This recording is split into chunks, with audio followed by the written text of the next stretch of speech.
Good morning, class.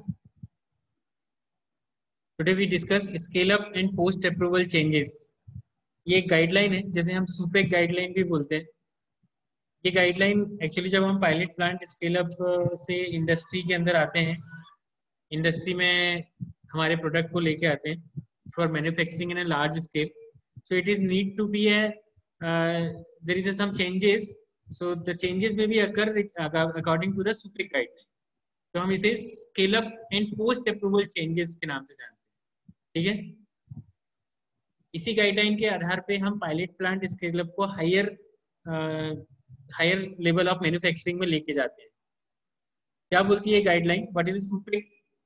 Actually it is in the process of developing of new product the batch size used in earliest human study are small.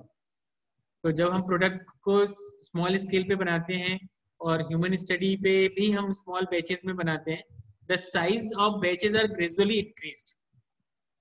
जब ये post approval मिल जाता है हमें कि हाँ product को launch कर सकते हैं, तो before is going for industrial scale up हम उस साइज को, बैच साइज को धीरे धीरे बढ़ाते हैं, ग्रेजुअली इंक्रीज करते हैं.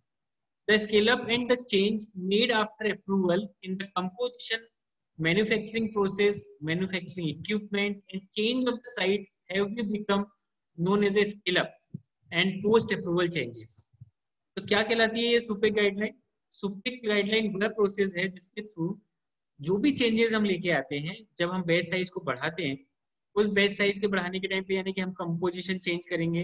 पहले हम 10 मिलीग्राम 10 ग्राम ABCL यूज करते थे, नाउ 15 ग्राम यूज करेंगे, फिर 20 ग्राम यूज करेंगे. ड्रग का कंटेंट जो है पहले हम 1 kg यूज करते थे, नाउ बैच साइज बढ़ाएंगे तो 2 kg यूज करेंगे. ऐसे धीरे धीरे ग्रेजुअली बढ़ाते जाएंगे. The composition of manufacturing process, यदि हम इसमें चेंजेस लेके आते हैं तो मैन्युफैक्चरिंग इक्विपमेंट, ऑब्वियसली पहले हम 100 kg का इक्विपमेंट यूज करते थे, नाउ लार्ज स्केल पे जा रहे हैं तो 150 kg, 200 kg, देन 1 टन. इस तरीके से हम इक्विपमेंट की साइज को बढ़ाएंगे, कैपेसिटी को बढ़ाएंगे. तो यदि ये चेंजेस लेके आ रहे हैं, देन हमें स्केल अप सुपेक गाइडलाइन की जरूरत पड़ेगी. एंड चेंज ऑफ साइट, पहले हम लेबोरेटरी पे काम करते थे, then pilot plant scale up में काम करने लगे बैच साइज को बढ़ा के, देन हम इसको इंडस्ट्री में ट्रांसफर कर रहे हैं. तो जब हम ये सारी चीजें करेंगे तब हमें scale up and post approval changes की जरूरत पड़ेगी. That is called SUPAC. The SUPEC is actually FDA provided guidance. So scale up and process post approval guideline जो है वो FDA ने इशू की. अलग अलग कंपोनेंट के लिए अलग अलग, जैसे सुपेक IR is immediate release solid oral dosage form के लिए है. सुपेक MR जो है वो मॉडिफाइड रिलीज के लिए है. सुपेक SS जो है वो sterile semi solid dosage form के लिए, जैसे क्रीम, ऑइंटमेंट, जेल. तो ये गाइडलाइन FDA ने इशू की है. क्या है इस गाइडलाइन में? गाइडलाइन में 3 चीजें हैं. ठीक है. First, level of changes. Level of changes को 3 पार्ट में डिवाइड किया गया: minor changes, moderate changes and major changes. हमें फिलिंग क्या करना पड़ता है इसके लिए? मतलब जब हम गाइडलाइन को फॉलो करते हैं तो हमें साथ में डॉक्यूमेंटेशन करना पड़ता है. उस डॉक्यूमेंटेशन में हमें annual report, changes being affect the supplement, whatever the changes हमने जो किए हैं उस चेंज से उसमें क्या इफेक्ट आया है उसका documents. Then prior approval supplement क्या है, मतलब पहले से जो हमारे पास बैच साइज है, जो प्रोसेस है, जो इक्विपमेंट्स हैं, जो मैन्युफैक्चरिंग साइट के लिए अप्रूवल ले रखा है, उस अप्रूवल के बाद में वो अप्रूवल क्या है, और उसके बाद जो चेंजेस लेके आ रहे हैं उसका क्या इफेक्ट पड़ रहा है, दैट सप्लीमेंट हमें लेना पड़ता है. Then third one is a test. यदि हम कोई चेंजेस लेके आ रहे हैं तो उसमें हमें कौन कौन से और टेस्ट लगाने पड़ेंगे, जैसे that compendium test, compendial test लगाने हैं, in vitro dissolution and release test लगाना है, एंड इन विवो टेस्ट लगाने हैं. ये सारे टेस्ट हम डिटेल में डिस्कस करेंगे. तो ये 3 चीजें हैं. तो सबसे पहले समझ लेते हैं what is the level of changes. जब हम बात करते हैं लेवल ऑफ चेंजेस की, तो 3 तरीके के लेवल होते हैं ना. पहला लेवल है minor, level 1, level 2 and level 3. Level 1 changes क्या है? Those changes that are unlikely to have any detectable impact on formulation quality and performance. मतलब यदि आप कुछ ऐसा चेंज कर रहे हो आपके बैच साइज में बेस साइज में चेंज करते समय ऐसा कुछ चेंज कर रहे हो कि उस चेंज से कोई डिटेक्टेबल इम्पैक्ट नहीं पड़ रहा फॉर्मुलेशन की क्वालिटी और परफॉर्मेंस। फॉर एग्जाम्पल कलर, यदि पहले आप टिंट कलर यूज करते थे, फिर ब्लीच कलर यूज कर रहे हैं या पिंक जो भी कलर यूज कर रहे हैं, यदि कोई कलर चेंज करने से उसकी क्वालिटी में कोई इफेक्ट नहीं पड़ रहा तो डजेंट मैटर, तो उसको हम लेवल 1 चेंजेस में लेके आए। Flavour, flavour change in excipient expressed as a percentage. For example 0.002% को यूज हो रहा था, now 0.003% यूज हो रहा है, और इस चेंजेस की वजह से आपकी क्वालिटी में कोई इफेक्ट नहीं आ रहा, तो इस टाइप के चेंजेस को हम लेवल 1 चेंजेस में रखेंगे। ठीक है, नेक्स्ट चेंज है लेवल 2। लेवल 2 वह उस तरीके के चेंजेस हैं जिसमें यदि कोई थोड़ा बहुत भी यदि आप चेंज करते हैं, there is a something you have to change that causes the significant impact on the formulation quality and performance। तो उस चेंजेस की वजह से उसकी क्वालिटी में इफेक्ट आएगा, परफॉर्मेंस में इफेक्ट आएगा, तो इस चेंजेस को हम लेवल 2 के अंदर रखेंगे। जैसे एग्जांपल लेते हैं, कोई टेक्निकल ग्रेड का एक्सिपिएंट था जैसे ABCl pH 102, but now you have to change this ABCl pH 200, और इसकी वजह से आपके फॉर्मुलेशन के उसमें चेंज आया, परफॉर्मेंस में चेंज आया, क्वालिटी में चेंज आ गया। The change is expressed in volume by volume of total formulation. For example पहले आप 0.2 ग्राम यूज करते थे, ना 0.5 ग्राम यूज करने लगे थे, that is a percentage, weight by weight volume में चेंजेस आया, और इस तरीके के लेवल ऑफ चेंज की वजह से आपके पूरे फॉर्मुलेशन में इफेक्ट आया, तो इस तरीके के चेंजेस को हम लेवल 2 चेंजेस बोलेंगे। Level 3 changes are those which are likely to have significant impact on formulation of quality and performance। यानी कि यदि आपने ऐसा कोई बड़ा चेंज किया है जिसकी वजह से आपका पूरा फॉर्मुलेशन की क्वालिटी चेंज हो गई, आपके पूरा परफॉर्मेंस चेंज हो गया, मतलब जो डीजो 80% देता था, 80% रिलीज देता था, अब वो घट के 60% रिलीज देने लगा या बढ़ के 90% रिलीज देने लगा, इस तरीके के चेंजेस को हम लेवल 3 चेंजेस में ले रखते हैं। ठीक है, their example of qualitative and quantitative excipient change to a narrow therapeutic drug beyond the range of level 1 and the all other drug not meeting the dissolution criteria as a level 2। ठीक है, तो इस तरीके के changes को हम level 3 बोलते हैं। मैं फिर से रिपीट कर रहा हूँ, लेवल 1 वह चेंजेस है जिसके चेंजेस की वजह से या तो आप ड्रग के कंसेंट्रेशन में या एक्सिपिएंट के चेंजेस में ऐसा कोई चेंज कर रहे हो जिसकी वजह से कोई ज्यादा सिग्निफिकेंट इम्पैक्ट नहीं आ रहा है आपके प्रोडक्ट की क्वालिटी में, तो कोई फर्क नहीं पड़ेगा, उसको लेवल 1 में रखते हैं। लेवल 2 में थोड़ा बहुत फर्क पड़ रहा है आपकी क्वालिटी में, परफॉर्मेंस प्रोडक्ट की, तो आपको उसको लेवल 2 में रखेंगे। ठीक है, लेवल 3 में जो सिग्निफिकेंटली चेंज लेके आ रहा है, मतलब ड्रास्टिकली चेंज लेके आ रहा है, यदि इस तरीके का चेंज किया है आपने, तो उसको लेवल 3 के अंदर रखेंगे। ठीक है, तो हम इसको हम डिस्कस करेंगे फर्दर, क्योंकि मैं आपसे पूछूंगा कि what is the level 1 change, level 2 change, level 3 change. ठीक है, दुर्गेश, सोनम, ध्यान से सुनना है ना, बंद करके बैठे जरूर हो आप, प्लीज अपना वीडियो ऑन कर सकते हो, सभी लोग से रिक्वेस्ट है, ताकि आप मुझे आपकी हरकतें दिखती रहे। ज्योति, बंद करके बैठे हो इसका ये मतलब नहीं है कि मुझे दिख नहीं रहा है ना, कोई बात नहीं, चलते हैं अपन। सबसे पहली गाइडलाइन है सुपेक IR guideline.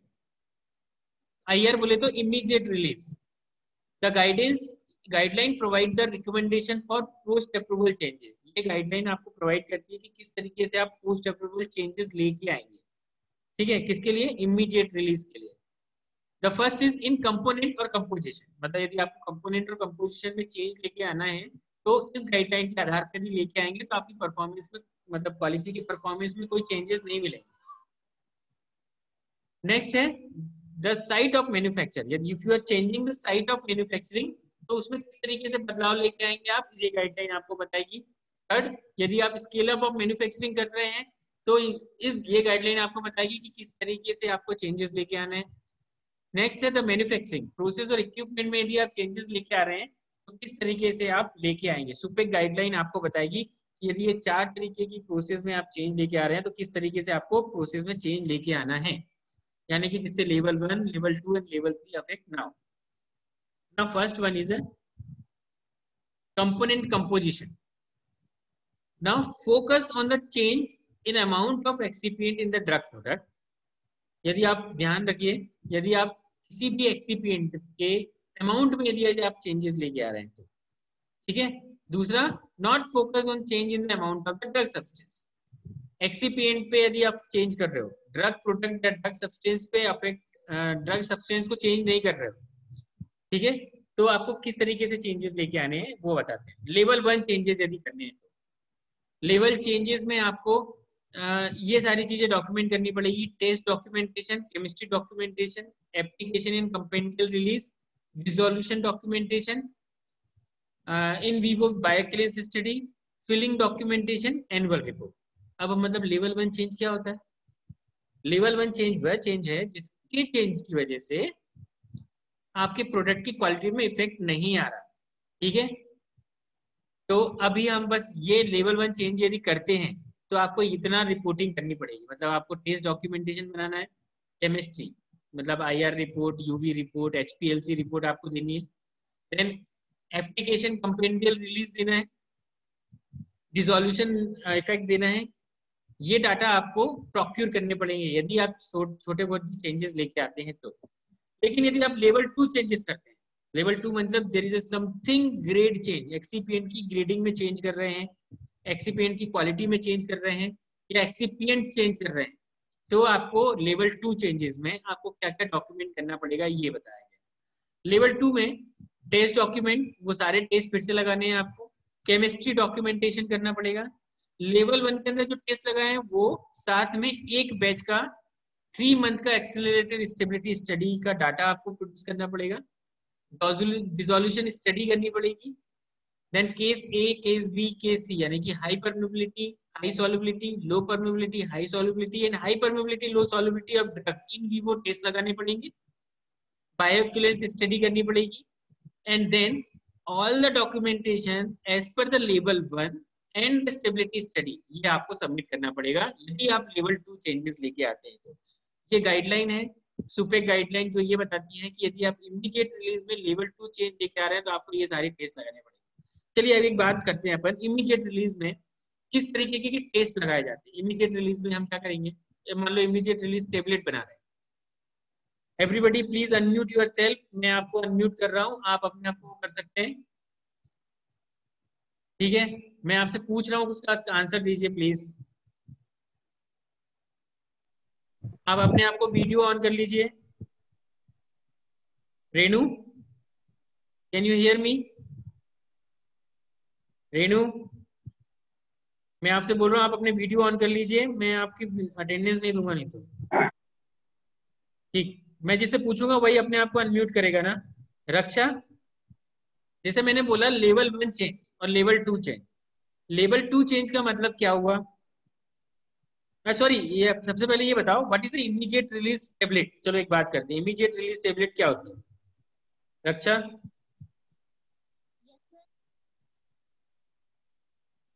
Raksha Chaurasia, please आप अपने आप को वीडियो ऑन कर लीजिए, वीडियो, ताकि मैं देख सकूं आपको।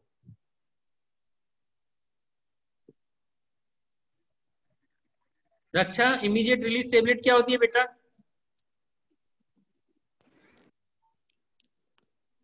रूपल, इमीडिएट रिलीज क्या होती है?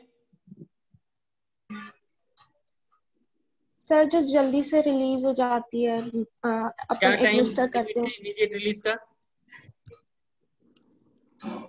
डिसइंटीग्रेशन टाइम क्या है? डिसइंटीग्रेशन टाइम क्या है? डिसइंटीग्रेशन टाइम है 3 मिनट, ठीक है। इस 3 मिनट के अंदर इमीडिएट रिलीज को डिसइंटीग्रेट हो जाना चाहिए। हालांकि वो 30 सेकेंड का ग्रेस पीरियड है, 30 सेकेंड के अंदर भी रिलीज हो सकती है। तो यदि हम इमीडिएट रिलीज की बात कर रहे हैं तो उसमें कौन, अच्छा इमीडिएट रिलीज टेबलेट बना रहे हैं तो इमीडिएट रिलीज टेबलेट में कौन कौन से टेस्ट लगाते हैं? चलो बताओ जरा, टेस्ट, टेस्ट क्या है? टेबलेट की टेस्ट क्या है? Wait variation, friability, disintegration, dissolution, ये करते हैं कि नहीं करते? Yes sir. तो ये सारी टेस्ट है ना, क्वालिटेटिव हार्डनेस निकाल रहे हो आप उसकी, ये सारी टेस्ट है। यदि आपने लेवल 1 चेंज किया, लेवल 1 चेंज बोले तो कलर चेंज किया या फ्लेवर चेंज किया, तो क्या कलर और फ्लेवर का हार्डनेस पे कोई इफेक्ट होता है? रजत,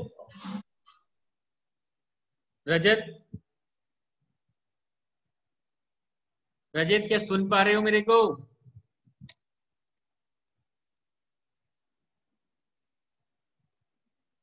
दुर्गेश, शिवानी, सोनम, रेणु, सोनम पाल, अपने आप को वीडियो करोगे, ऑन करोगे क्या?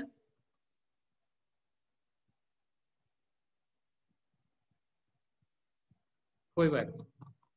तो हम आप लोगों को मतलब सिर्फ क्लास रखनी है ना, तो हम सिर्फ क्लास रखते हैं, आपको इंटरेक्ट नहीं करना है।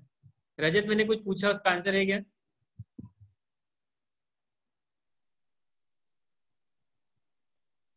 रजत,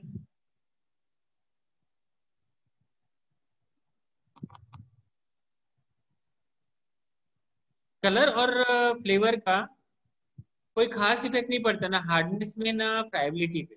तो इस तरीके के यदि चेंजेस लेके आते हैं तो नॉर्मल टेस्ट लगा के आप कंफर्म कर सकते हो कि इस चेंजेस से कोई चेंज नहीं आया।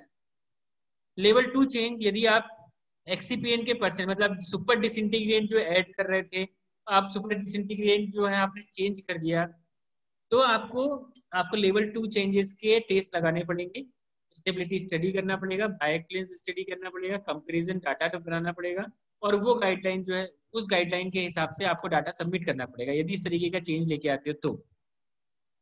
ये चेंजेस हम क्यों लेके आ रहे हैं? क्योंकि पायलट प्लांट स्केल अप में हम बैच जो है ना धीरे धीरे ग्रेजुअली इंक्रीज कर रहे हैं, और इस ग्रेजुअली इंक्रीज के अंदर हमें बहुत सारे ट्रबल शूट आ रहे हैं, और इस ट्रबल शूट को आइडेंटिफाई करते हुए हम ये चेंजेस लेके आ रहे हैं हमारे फॉर्मुलेशन में, हमारे फॉर्मूला में। मान लीजिए पहले हम स्टेनलेस स्टील का इक्विपमेंट यूज करते थे, हमें पता चला कि नहीं वो 2 टन का या 3 टन का स्टेनलेस स्टील का नहीं बन पाएगा, तो now we change the material of equipment. तो इस तरीके के यदि चेंजेस लेके आ रहे हैं तो हमें सुपेक गाइडलाइन फॉलो करनी है।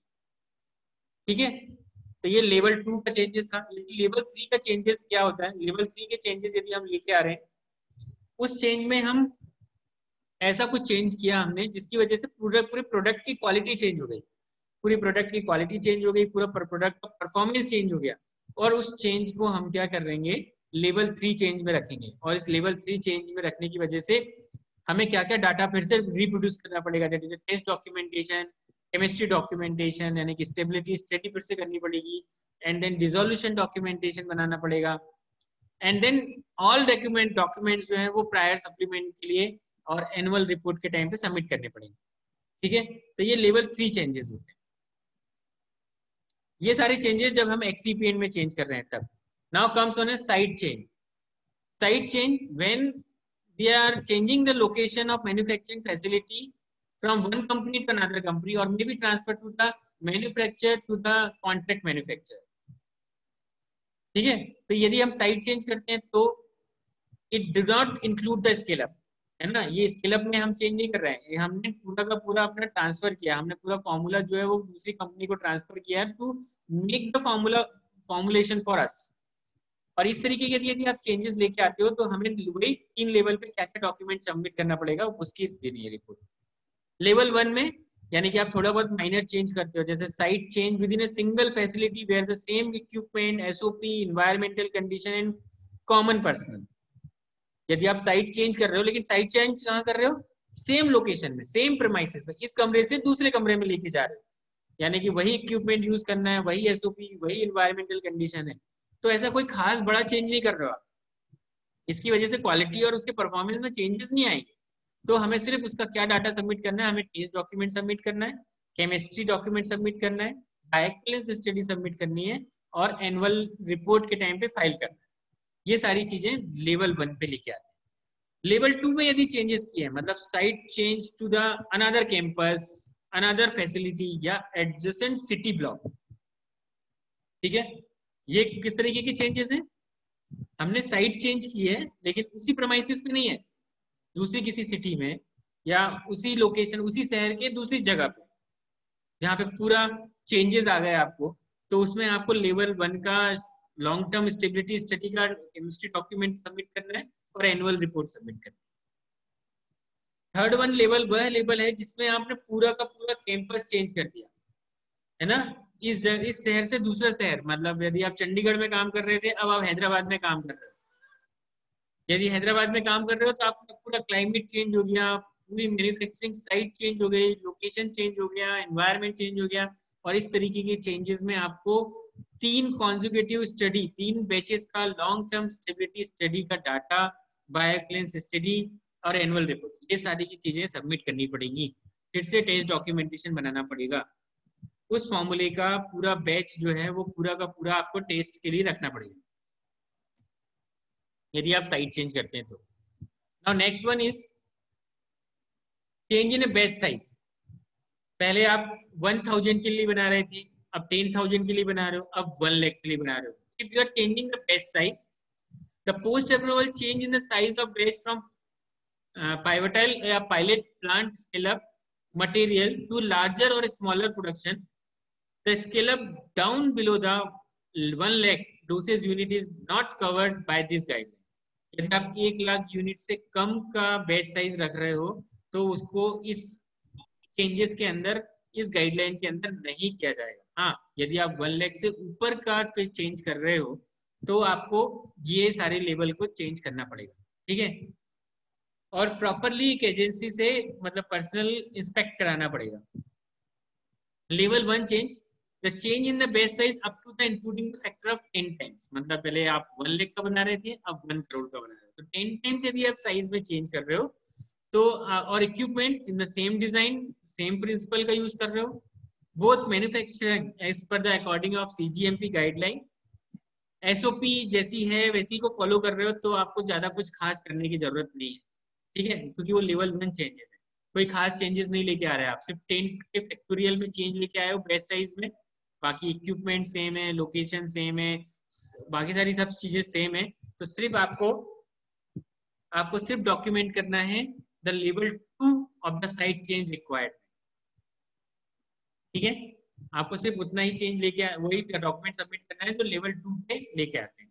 लेवल 2 के अंदर यदि हम base size beyond the factor of 10, मतलब आप पहले 1 करोड़ का बना रहे थे, अब 10 करोड़ का, मतलब 10 टू द पावर 2 कर दिया आपने, तो अब 10 करोड़ के टाइम पे आपको टेस्ट डॉक्यूमेंट के साथ साथ में लेवल 1 की स्टेबिलिटी स्टडी आपको सबमिट करनी पड़ेगी। स्टेबिलिटी स्टडी क्यों कर रहे हैं हम बार बार, क्योंकि हमें ये कंफर्म करना है कि यदि आप बैच साइज बढ़ाते हो तो आपके बैच पे कोई स्टेबिलिटी पे कोई चेंजेस नहीं आने चाहिए, और ये स्टेबिलिटी के अंदर हमें दिख जाता है, ठीक है। और साथ में हम केस बी डिसोल्यूशन टेस्टिंग करते हैं, मतलब हम high permeability, high solubility test perform करते हैं डिसोल्यूशन का। लेवल 3 चेंजेस, लेवल 3 चेंजेस की जरूरत नहीं है क्योंकि इससे ज्यादा बड़ा बेस साइज नहीं रखते।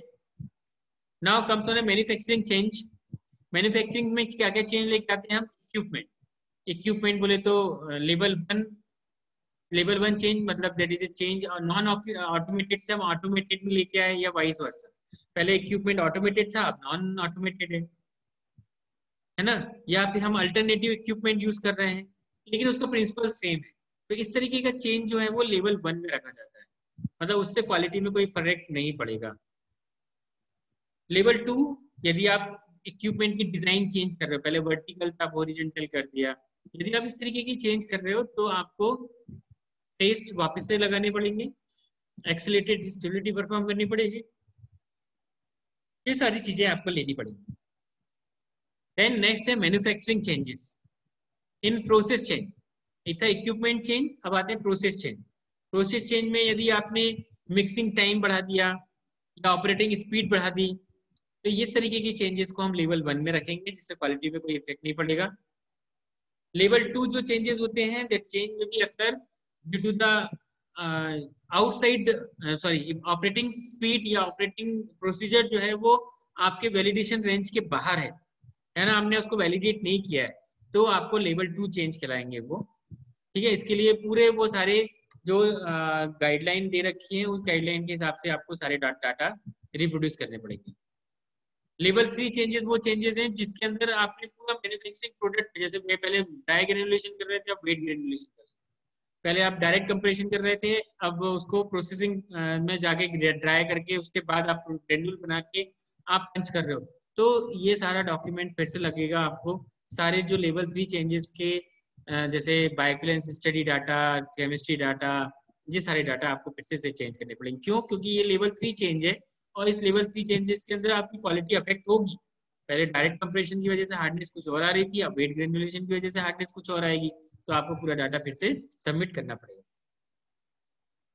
तो ये था इमीडिएट रिलीज के लिए, ठीक है, जो हमने आज डिस्कस किया। We have a short of time, actually 7 to 8 minute रह गए हैं, हम कुछ डिस्कस कर लेते हैं। मीन भाई सब लोग अपना वीडियो ऑन कर लीजिए प्लीज, और जो यदि आपको समझ में नहीं आया वो अपन डिस्कस कर लेते हैं। We continue our SUPEC guideline for modified release and sterile dosage form in next class. नवीन, आप जरा स्क्रीनशॉट ले लेना अटेंडेंस का, हम इतने लोगों का अटेंडेंस देंगे। प्लीज आप अपना वीडियो ऑन कर लीजिए, मैं लास्ट टाइम बोल रहा हूं आपसे। आपको कुछ एक इंफॉर्मेशन शेयर करनी है, वो मैं आपको इंफॉर्मेशन शेयर कर लूं। Thank you for joining in last moment. Yogendra, Nitesh, Buade, Bhupendra, आप पूरी क्लास में नहीं थे, मीनवाइल आप आ गए, thank you very much.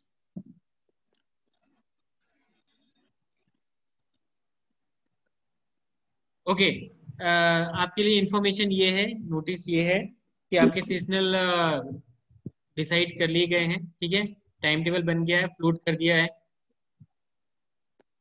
Sessional में वही बैठेगा जो रजिस्टर्ड है 7 सेम का। तो मेरे ख्याल से यहाँ पे कितने लोगों ने फीस जमा नहीं की है, रेज योर हैंड, जो 7 सेम में रजिस्टर्ड नहीं है। हाँ तो बेटा कोई दिक्कत नहीं, आप लोगों को अटेंडेंस भी नहीं मिल रही है और आप रजिस्टर्ड भी नहीं हो, तो बिल्कुल बिंदास रहो, कोई फर्क नहीं पड़ेगा आपको। You continue your 7 semester in 2021 as well, ठीक है, क्योंकि जब कॉलेज लगेगा तब आओगे, तुम फीस दोगे, तब अपन 7 सेम के एग्जाम ले लेंगे तुम्हारे, कोई दिक्कत नहीं, ठीक है। दूसरा, आरजीपीवी के एक्स सेमेस्टर जिन लोगों के सब्जेक्ट रुके हुए हैं, raise your hand if you have carry your one subject 6, 5, 4, 3 जो भी है, वेरी गुड। यदि आप अपना सब्जेक्ट कैरी कर रहे हो तो you continue your carry your subject till 2021, क्योंकि आप रजिस्टर्ड नहीं हो तो फिर से आप एग्जाम नहीं दे पाओगे। तो जो आपको अनुकंपा पासिंग मार्क्स मिलने वाले थे, बाई चांस आप पास हो जाते उसमें, तो वो भी नहीं हो पाओगे आप, तो आप उसमें एग्जाम नहीं दे पाओगे, है ना। तो ये 2 नोटिस थे आप लोगों के लिए, तो मिल गए होंगे मेरे ख्याल से। तो enjoy your days at home, घर पे मस्त बिंदास रहो, यूट्यूब देखो, पिक्चर देखो, वेब सीरीज निपटाओ। नवीन शर्मा आवाज नहीं आ रही, मैं जोर से बोलूँ क्या? है ना, पढ़ाई लिखाई मत करो, फीस मत जमा करो। देखो सब पे हर्डल है, now it's come on a new normal. हम आप अब ये कोई बहाना नहीं है एक्चुअली कि हमारे पास पैसे नहीं है, घर पे नहीं है, हमको भी सैलरी मिल रही है। आप, मेरी सिंपैथी आप लोगों के साथ में है। कैसे घर चला रहे हैं, क्या कर रहे हैं वो, सॉरी पर लेकिन ना मैनेजमेंट इतना नहीं सुन रहा, तो आप भी be aware with the management. आप अपनी फीस जमा कर सकते हो तो करिए, नहीं करना चाहते हो तो 7 सेम को कंटिन्यू करिए। तो ये स्ट्रेट फॉरवर्ड नोटिस था आप लोगों के लिए, जो मुझे डिस्कस करना था, मैंने आपको बता दिया। सबको समझ में आ गया होगा मेरे ख्याल से, नहीं ऐसा कोई जिसको समझ में नहीं आया तो मैं फिर से रिपीट कर दूं। यहाँ पे मैटर फीस कर रही है ना Durgesh, Sonam Pal, yes sir. Video on करने का कितने लोग हैं?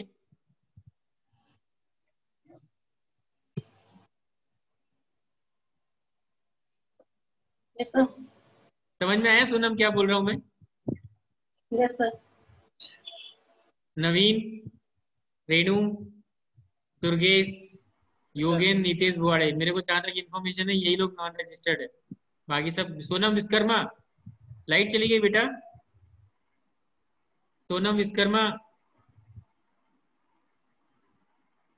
सॉरी शिवानी विश्वकर्मा, सोनम नहीं, शिवानी विश्वकर्मा।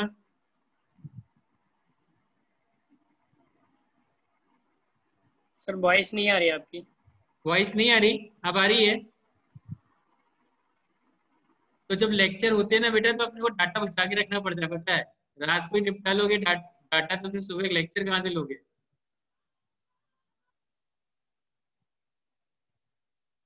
ठीक है। सर इसमें एग्जाम का डाटा समझ नहीं आ रहा है। नहीं आएगा ना बेटा, बहुत कम स्पीड होगी ना, तो कैसे आएगा? सर 6 सेम के एग्जाम डाटा होंगे भी या नहीं फुल है होंगे? पूरा सर। 6 सेम के एग्जाम होंगे, होंगे। और वही बैठेंगे एग्जाम देने के लिए जो कि 7 सेम में रजिस्टर्ड होंगे। सर मैं तो हूं ना। नहीं, आप रजिस्टर्ड नहीं हो सोनम, आपकी फीस जमा नहीं है। सर मैंने फीस सबमिट कर दी है, सेंगर सर से हाफ डिस्कस अमाउंट करो। कर दिया। आप फीस जमा करिए सर मैंने 7 सेम की। यस सर, मैंने स्लिप की रिसिप्ट आपको सेंड भी तो की थी। 6 सेम की 7 सेम की बात कर रहे हो, 6 सेम की बात नहीं कर रहे, हम 7 सेम की बात कर रहे हैं। यस सर, मैंने 7 की ही की थी। नहीं बेटा, 4th ईयर की नहीं की थी, हाँ तो सर, है ना? सर स्कॉलरशिप को छोड़कर मैंने की है। वो तो 6 सेमेस्टर हो गया बेटा, वो 3rd ईयर की फीस थी। 7 सेम 4th ईयर, स्कॉलरशिप को छोड़ के अभी तो बात ही नहीं कर रहे हम स्कॉलरशिप।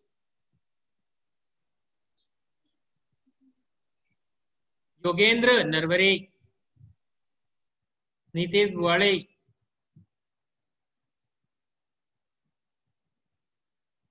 कल शिवानी ने हाँ सर। भरी ना मेरे ख्याल से फीस। जी सर। चलो, थैंक यू, बस यही नोटिस देना था। और किसी को पूछना हो तो पूछ सकता है। रेनू कुछ पूछ रही थी बेटा, कल फोन नहीं लगा पाया, सॉरी, मीटिंग कंटिन्यू थी ना बहुत। Meeting meeting meeting. रेनू आप कॉल कर सकती हो मेरे को, है ना, बात करनी है तो। सर हाँ आशीष। सर वो बैक का पेपर और सर सेशनल का टाइम तो सर सेम ही है। हाँ ना, तो पहले आप एमसीक्यू अटेंड कर लेना आधे घंटे के अंदर, फिर आप एग्जाम दे लेना। सर कैसा होगा? कोई इशू नहीं है, ठीक है। कोई इशू नहीं है। सेशनल एग्जाम कोई बड़ा भारी नहीं है, ऑनलाइन एग्जाम देना है, खटखट खटखट एमसीक्यू, और फिर अपने उसमें लग जाना। और वो भी यार, आरजीपी का एग्जाम ओपन बुक है ना, ओपन बुक सिस्टम है, किताब खोल के बैठ के लिखोगे ना। सर टाइम लगेगा ना। हाँ, अब समझ में आएगा ना, 3 घंटे के अंदर किताब खोल के भी, नकल मार के भी कैसे लिखा जाता है। सर वो अच्छा था, याद करके लिख दो सर, वो सही था। नहीं आशीष, नोट्स बनाना सबसे अच्छा था। नोट्स एक कॉपी में लिखे होते ना, क्वेश्चन कुछ भी आता ना, नोट्स से देख के पट पट पट पट लिख देते। अब बुक से देख के लिखो। Yes sir. पहली बात तो बुक भी होनी चाहिए। सर आ जाऊंगा, इशू करवाऊंगा। आ जाना। यस। चलिए, थैंक यू वेरी मच, और कल फिर कंटिन्यू करते हैं अपनी क्लास को। और कल से ना नॉन रजिस्टर लोगों को मैं क्लास में एंटर नहीं होने दूंगा ना, ध्यान रखिएगा। Thank you.